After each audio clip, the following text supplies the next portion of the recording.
Tonight on News Channel 10 at 6. How did Providence police use this ATM surveillance photo to put a suspected rapist behind bars? I'll show you the high-tech crime-fighting technique.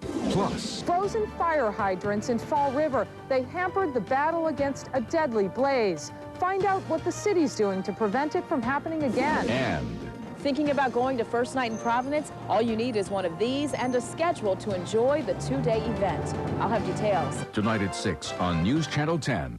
If you are hard of hearing or know someone who is, you know that you need to communicate clearly and visually. NBC 10 and Cardi's Furniture understand this need and provide real-time closed captioning to the deaf and hard of hearing in southern New England. Every newscast, every spoken word translated as it happens on the bottom of your television screen. News, weather, and sports, all with real-time closed captioning. NBC 10 and Cardi's Furniture, the team to turn to for real-time closed captioning.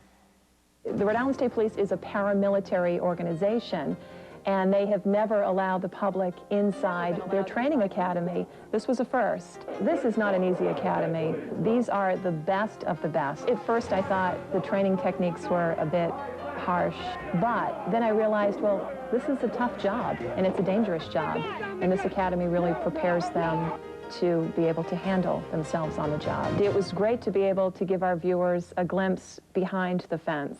Turn to 10 for ihigh.com. High school sports takes center stage on NBC 10 and turnto10.com. If you're a high school student interested in sports journalism, join our growing team of NBC 10 school information directors. We'll give you all the tools you'll need to report sports scores, statistics, and stories from your high school, including free admission into your school's games. Join our partnership that includes the Rhode Island and Massachusetts Interscholastic Leagues and ihigh.com. For enrollment information, log on to turnto10.com. Thank you for turning to 10. From WJAR, this is News Channel 10 at 6. Good evening, everyone. I'm Patrice Wood. Doug White is on leave. Topping the news tonight, the Haverhill man charged with killing 7 of his co-workers makes his first appearance in court. Michael McDermott allegedly had an arsenal of weapons in his desk and bomb-making materials in his home. As News Channel 10's Mass Bureau reporter Paul McGonigal tells us, McDermott was apparently out for revenge. Friends call him Mucko. Prosecutors call him a murderer. And somewhere around 11:10, he came in.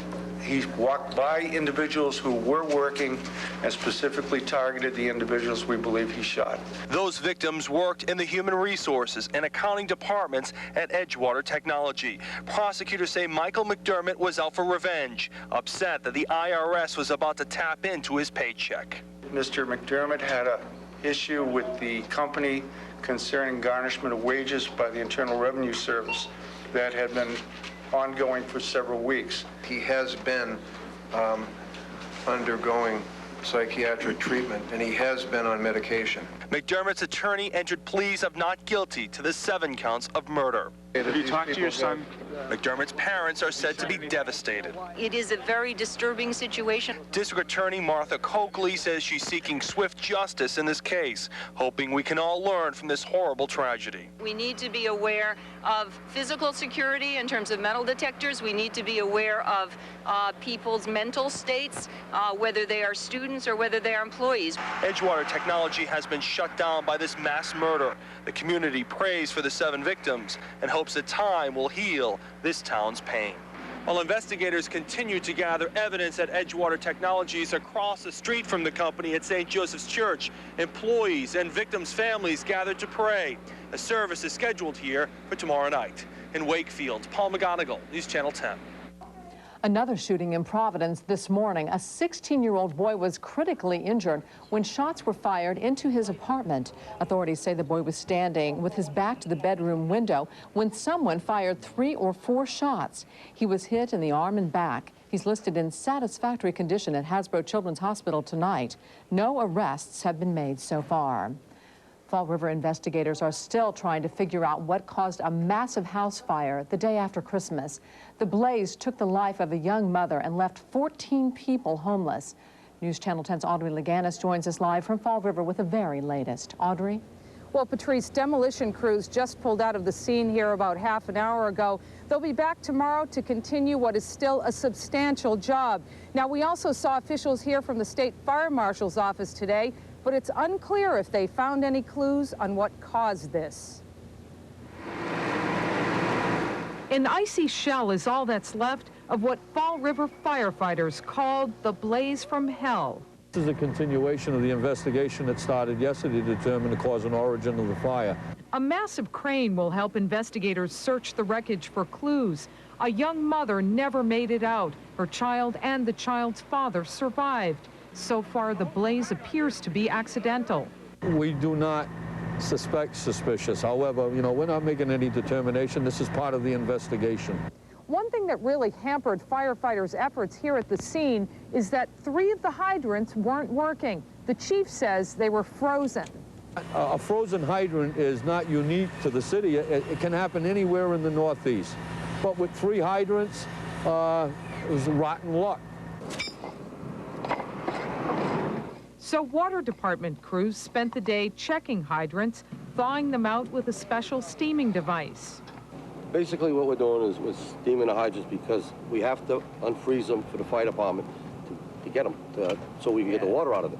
The water department says freezing is more common in hydrants like this one, which is 100 years old. Now, authorities are using dental records to positively identify the victim. They plan to release her name tomorrow, but some friends and relatives of the victim have identified her to News Channel 10. We are withholding that name until we get permission from family members. We do understand, though, that she's in her early 20s and is from Westport. Also, a fund has been set up tonight for the fire victims in this tragedy. Anyone interested can inquire at the Fall River 5-cent Savings Bank main branch. We're live in Fall River on 4th Street tonight. Audrey Laganis, News Channel 10. And our sympathy goes out to that family and her little daughter. Thank you very much, Audrey. Rescue 10 is still accepting brand new unopened smoke detectors and batteries. Donations may be dropped off at Stop and Shop supermarkets in Cranston, Warwick, Providence, and North Providence. If you need one of those items, contact your local fire department. In Bristol County, Massachusetts, you may drop off or pick up smoke detectors at your local fire department. The Bristol County Sheriff is getting sued. A correctional officer is suing Sheriff Thomas Hodgson for more than $70,000 in back pay and benefits. Joseph Zekas was fired by the sheriff back in 1998, but reinstated this year. The officer says that the sheriff continuously harassed him. His stepfather ran against Hodgson for sheriff. The sheriff claims a correctional officer was fired for forging a doctor's note and extending a medical leave. Hodgson is calling the lawsuit the same old political vendetta. The Providence Police Department credits good detective work and some high-tech help with putting a suspected rapist behind bars. News Channel 10's Chris Wall joins us live from police headquarters with the very latest. Chris? Well, good evening, Patrice. Over the past 3 months, 3 terrifying crimes against college students near Providence College and Brown University. College students robbed at gunpoint and then sexually assaulted. But now a suspect is in custody thanks to some good police work and a high-tech crime-fighting tool. 3 frightening crimes with similar MOs in the last month. A young man accosts college students on the street in the wee hours of the morning. He forces them to withdraw money from an ATM.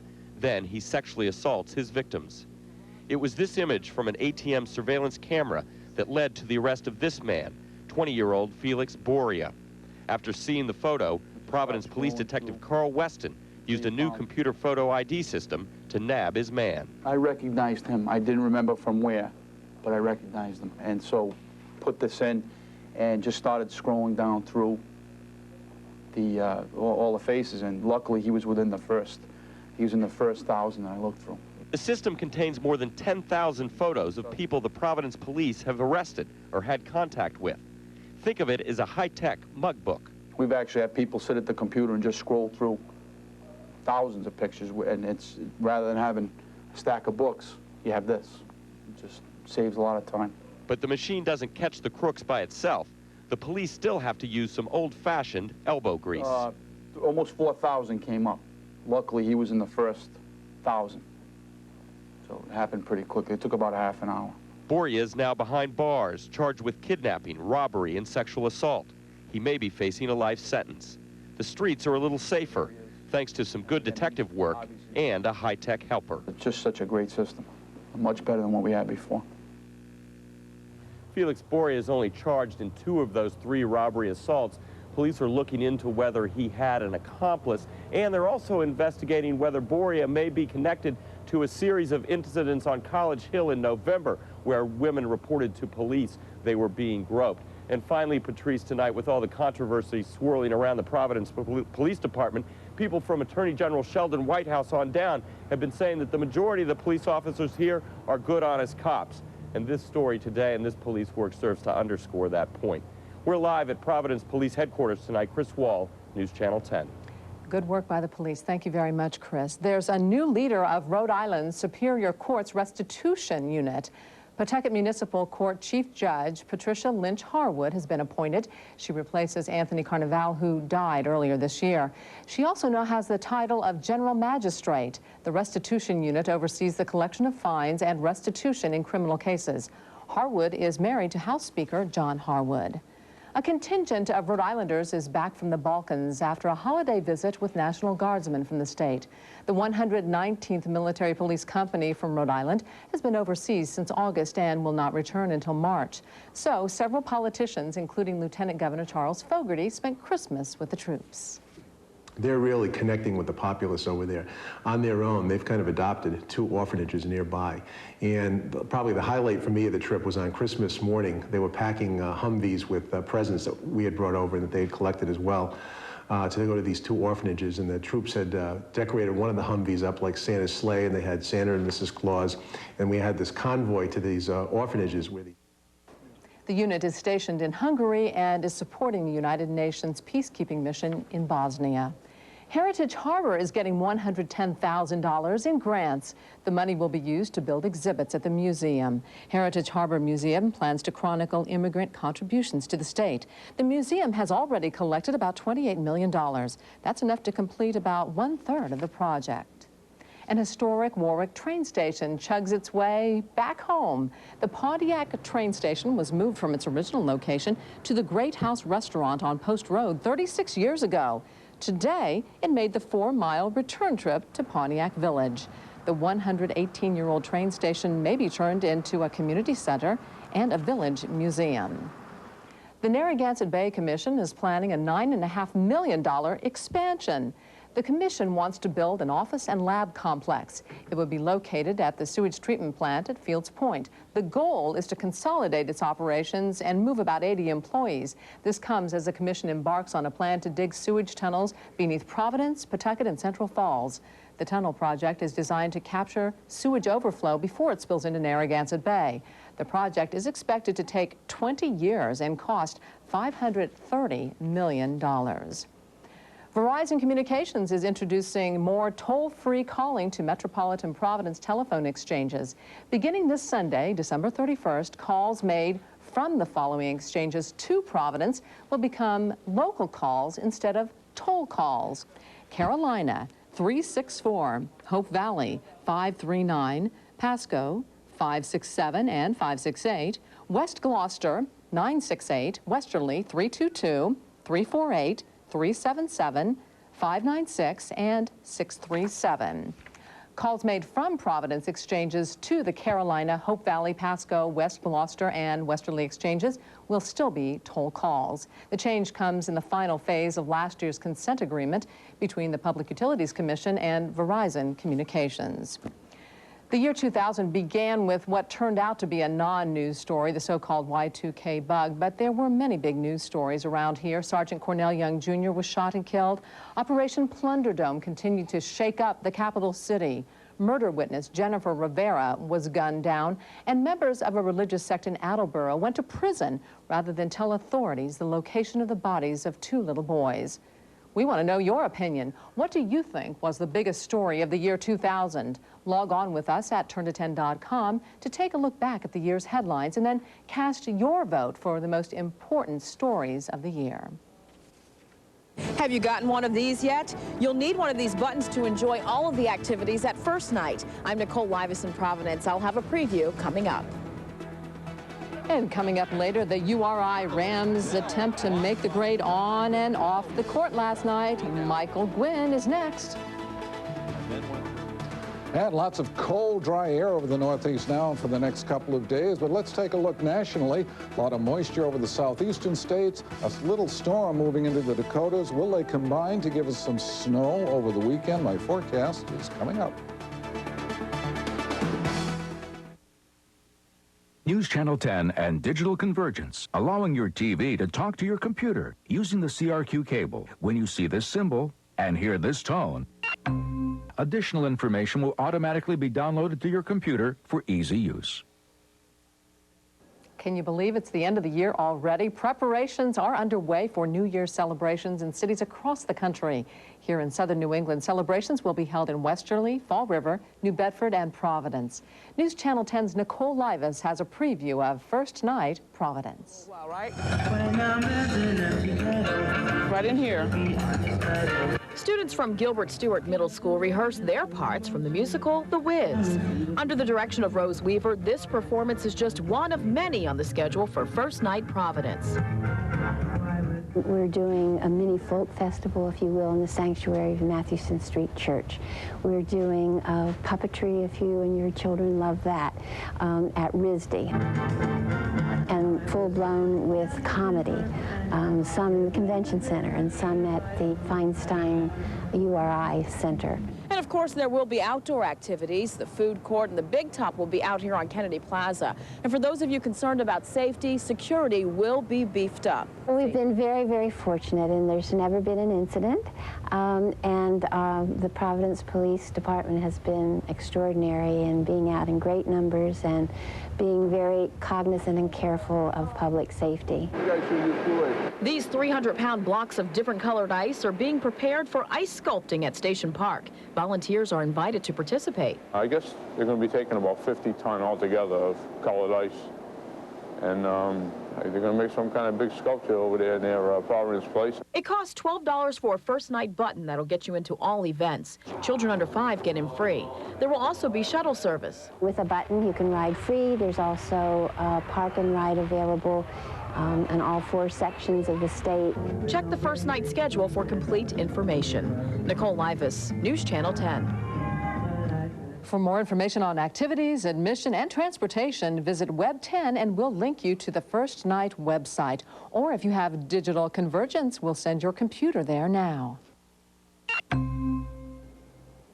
Or you can call the Providence First Night office at 401-521-1166. But bundle up if you're heading out. Here's John Ghiorse with the forecast. That's right, Patrice. It doesn't look as though this cold air is going to disappear anytime soon. Notice how, as we go live online to several of our WeatherNet sites this evening over in Barrington, the temperature 29, Swansea 29, Cranston 27, that's at Arlington Elementary, North Kingstown, Davisville Middle School down to 23. The wind fairly light right now, so the feel-like temperatures are all in the 20s, but every now and then when the wind puffs up over 10 or 15 miles per hour, that feel-like temperature goes right down into the single numbers, and later on tonight maybe a little bit below zero as the wind begins to pick up once again. Take a look at our weather watches tonight around the area. Buddy Luther up in North Situate, a beautiful sunset up there, 25 degrees. Vincent Tofano in Cranston, 25, a few clouds around. Mike Lills in Warwick, 28 degrees, breezy and clear. And Hope DeBoer down in Wakefield, 27, a windy,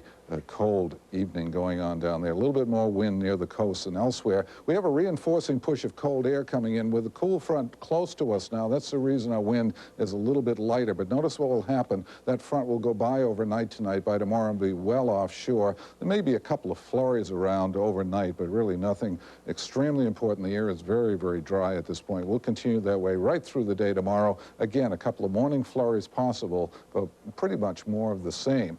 However, things are really beginning to change in the upper atmosphere over the northeast, in fact, over the east. Notice all this moisture. We were talking about this last night. This has been the big ice storm down in the south. This continues to move out to the east, and normally we'd say, hey, if this keeps on going, we've got no problems this weekend. We'll just say cold and dry with maybe a few flurries. But you can see some moisture beginning to move in and some energy in the atmosphere beginning to move into the Dakotas. Right now, it looks as though these two may get together over the weekend somewhat like this. The moisture will be well offshore southeast of the Carolinas on Friday morning with some light snow representing that energy we just showed you in the Dakotas moving southeastward into the Ohio Valley. And during the day on Friday, it looks as though they will tend to get together. The low pressure center over the Ohio Valley sort of reaching out and grabbing the moisture in off the ocean. And by late Friday, we may begin to see some light snow breaking out around the New York City area. And then during the day on Saturday, it looks as though they will both combine into one bigger storm along the coast. Of course, the big problem is the low going to be here? Is it going to be here? Is it going to be out here?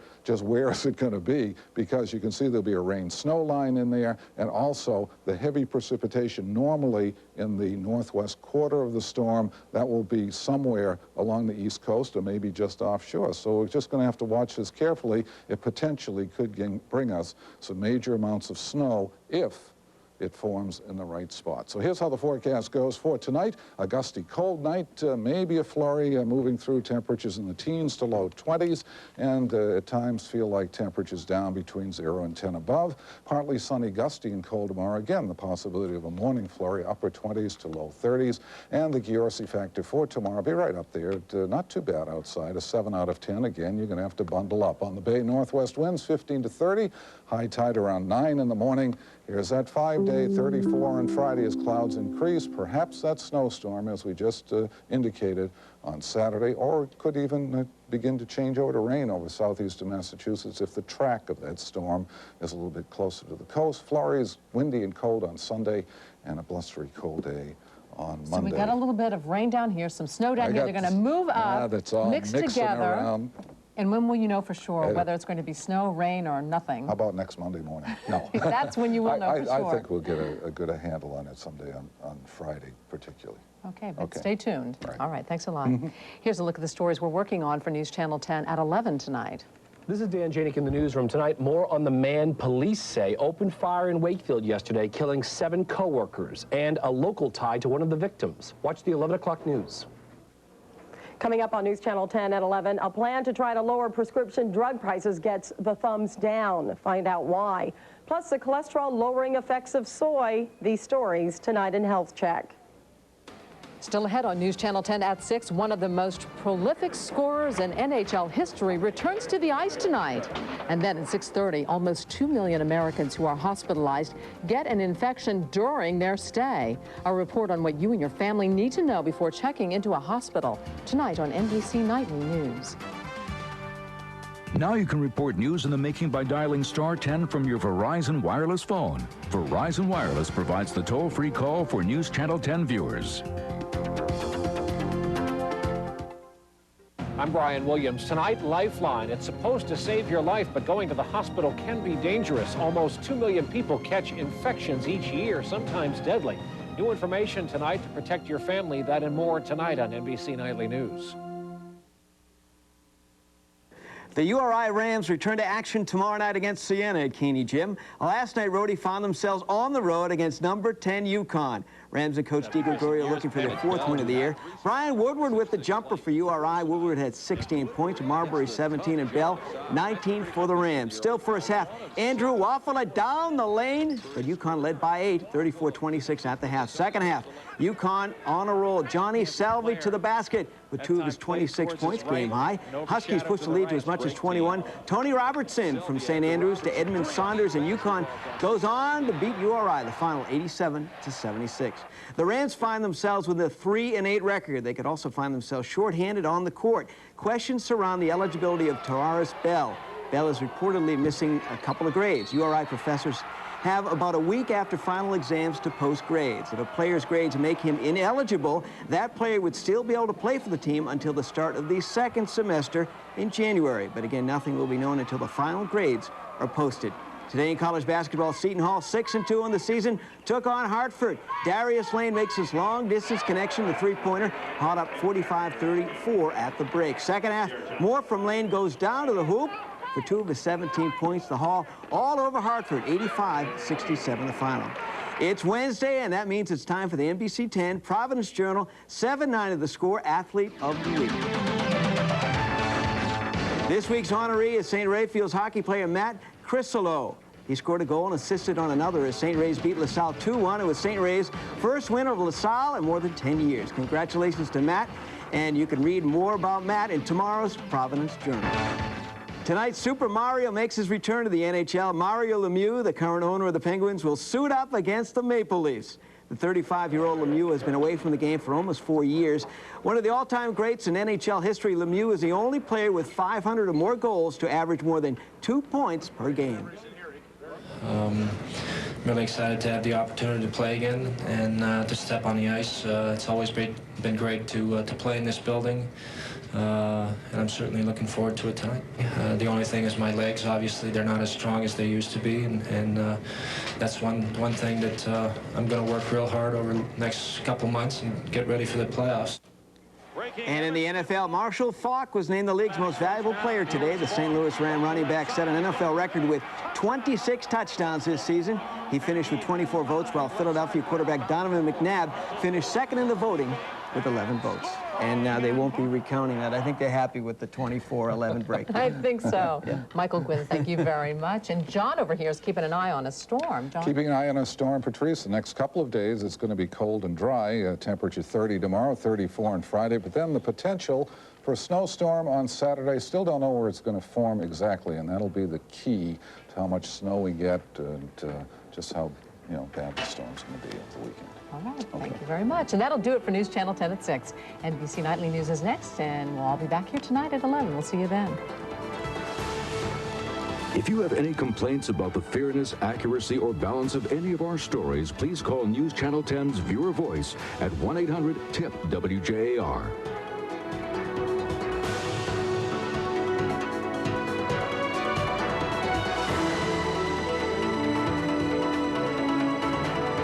More viewers get their news from News Channel 10 than from everyone else combined. Thanks for making Channel 10 Southern New England's leading news channel.